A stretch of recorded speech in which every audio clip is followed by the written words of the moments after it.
Assalamualaikum warahmatullahi wabarakatuh. Bismillah, alhamdulillah, wassalatu wassalamu ala rasulillah wa ala alihi wa ashabihi wa mawalah. La hawla wa la quwata illa billah, amma ba'du. Kaum muslimin rahimakumullah. Tafakkur atau berpikir adalah suatu ibadah, bahkan ibadah yang mudah tapi banyak berpahala, sebagaimana disabdakan oleh Rasulullah Shallallahu Alaihi Wasallam, tafakkuru sa'atin khairum min ibadati sanatin. Berpikir, tafakkur, merenung sesaat itu lebih baik daripada ibadah sunnah 1 tahun. Bahkan dalam hadis yang lain, khairum min ibadati sittina sanah, lebih baik daripada ibadah sunnah 60 tahun. Terkait dengan masalah tafakur atau berpikir, banyak ayat Al-Quran menerangkan.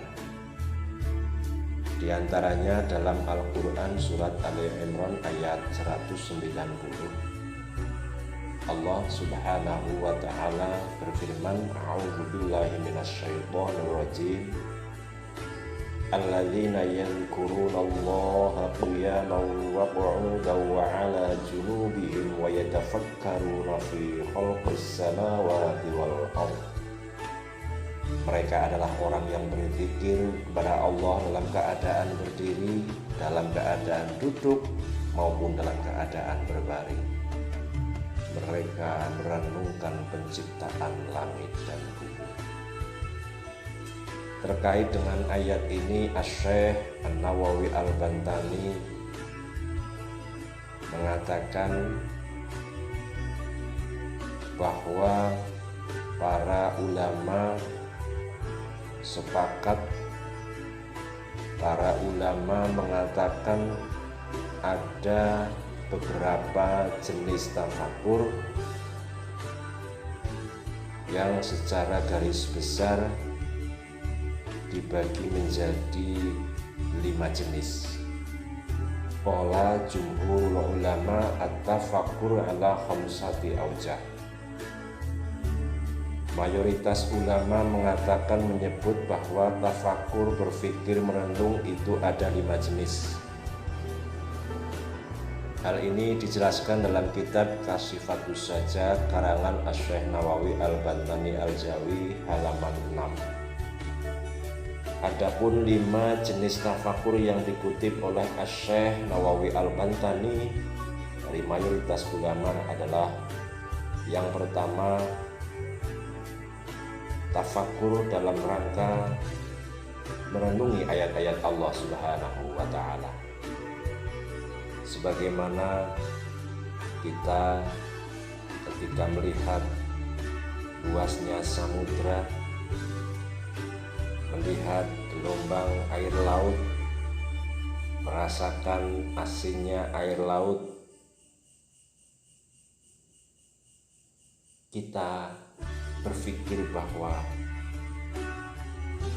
itulah ciptaan Allah Subhanahu wa ta'ala yang maha agung.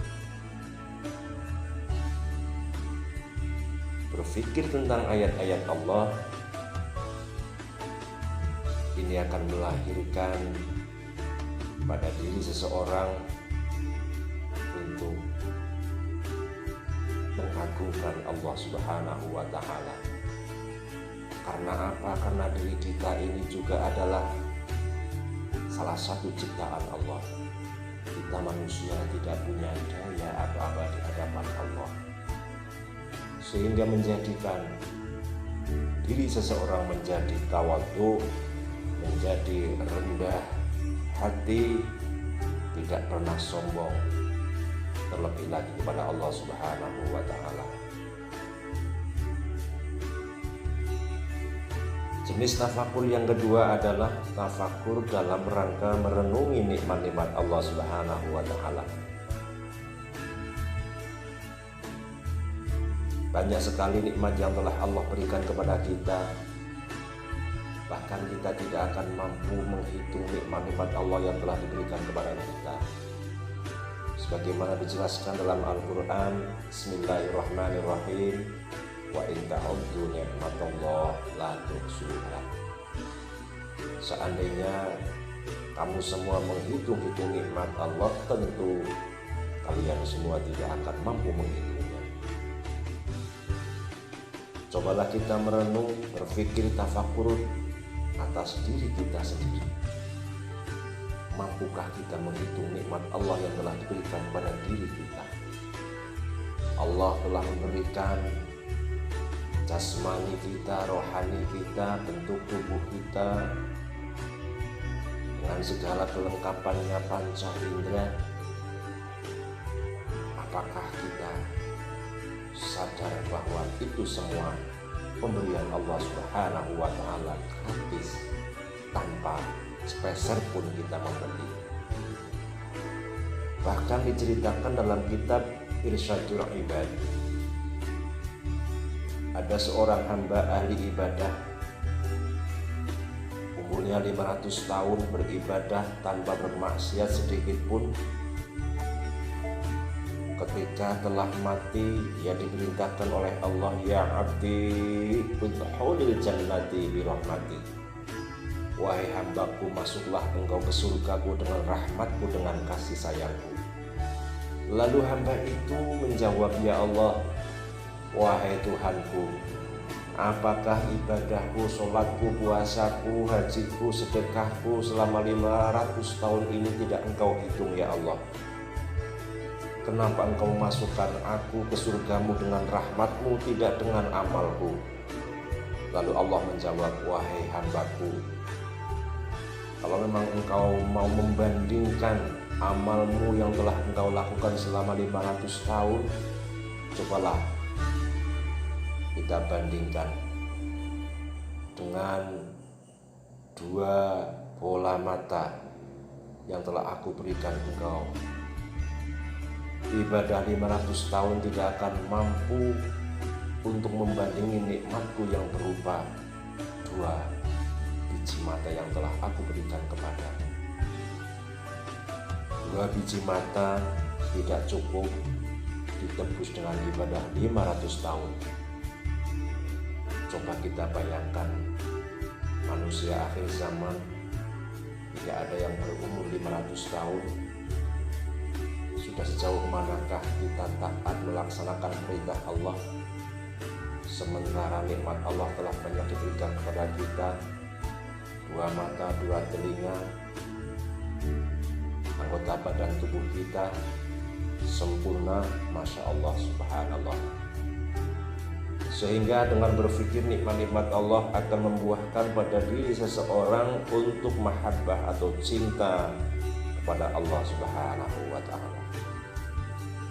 Kaum muslimin rahimakumullah, jenis tafakur yang ketiga adalah tafakur dalam rangka merenungi janji-janji Allah. Tafakur ini dapat menyalakan atau menambah semangat seseorang untuk beramal soleh. Siapa yang taat pada Allah, beramal soleh, Allah akan berikan pahala, baik itu di dunia, terkhusus lagi kelak di akhirat. Ini akan memberikan semangat kepada kita untuk terus taat kepada Allah dengan menjalankan semua perintah-perintah Allah dan sabar menjauhi larangan Allah. Jenis tafakur yang keempat adalah tafakur dalam rangka merenungi peringatan-peringatan Allah Subhanahu wa Ta'ala. Tafakur jenis ini akan melahirkan rasa takut di hati seseorang, melahirkan rasa takut akan siksa Allah. Siapa yang taat akan mendapatkan balasan, dan siapa yang maksiat maka siksa Allah teramatlah pedih. Ini akan memicu pada diri kita untuk berhati-hati dan berusaha menjauhi larangan Allah Subhanahu wa Ta'ala. Jenis tafakur yang kelima adalah tafakur dalam rangka merenungi kelalaian diri kita dalam melaksanakan menjalankan perintah Allah Subhanahu wa Ta'ala. Sudah seberapa banyak kita lalai, tidak melaksanakan kewajiban kita pada Allah Subhanahu wa Ta'ala.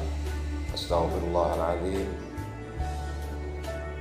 Sementara nikmat Allah telah Allah berikan kepada kita yang begitu banyak. Semua ciptaan Allah diberikan untuk manusia, tapi diri kita lalai kepada Allah Subhanahu wa Ta'ala. Sehingga menurut Syekh Ibnu Athaillah As-Sakandari, manakala seseorang tidak merasa sedih ketika lalai dari taat kepada Allah, tidak ada rasa sesal atas kesalahan yang kita lakukan, itu adalah salah satu tanda matinya hati seseorang. Min alamati mautil qalbi adamul husni ala ma fataka minal muwafaqat wa tarkul nadam ala ma fa'altahu min wujudi zalat. Salah satu tanda kematian batin adalah ketiadaan rasa sedih pada diri kita atas perbuatan taat yang luput dan ketiadaan rasa sesal atas kesalahan yang kita lakukan. Kaum muslimin rahimakumullah, inilah 5 jenis tafakur, merenung, berpikir. Semoga menjadi pemicu, menjadi penyemangat bagi kita untuk banyak merenung, banyak berpikir atas segala ciptaan Allah, berpikir atas nikmat-nikmat Allah yang telah diberikan kepada kita, berpikir tentang janji-janji Allah yang akan diberikan kepada kita, berpikir atas peringatan-peringatan Allah kepada kita, dan juga berpikir atas kelalaian kita selama ini kepada Allah Subhanahu wa Ta'ala. Semoga bermanfaat. Wallahul muwaffiq ila aqwamit thoriq. Assalamualaikum warahmatullahi wabarakatuh.